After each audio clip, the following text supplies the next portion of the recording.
Il y a de nombreux parents d'élèves qui vous écoutent, en ce moment même. Est-ce que vous pouvez leur dire ce matin s'ils peuvent emmener ou non leurs enfants demain?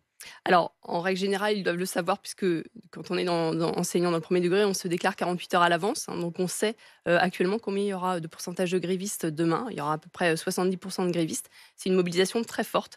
Donc les parents ont été informés, par l'enseignant de leur enfant et ils savent à quoi s'attendre, demain. Est-ce que l'accueil est maintenu malgré tout, même dans les écoles où la plupart des enseignants sont grévistes? Alors, à partir du moment où il y a 25 de grévistes dans une école, il y a un service minimum d'accueil qui se met en place, par la municipalité.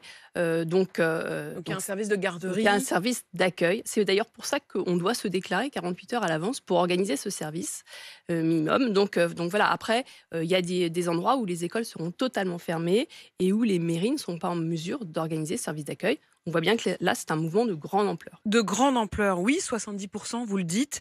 C'est très légèrement moins malgré tout que, la mobilisation contre les retraites, précédentes, c'est-à-dire, le 5 décembre 2019, juste avant On que le est à peu covid. près dans les mêmes Vous chiffres, étiez à hein, oui. 78, Ouais, on si je était ne ouais, m'abuse. on est enfin, on avait annoncé 70 justement, Pour vous, voilà. c'est comparable en Voilà, tout c'est cas. comparable, tout à fait.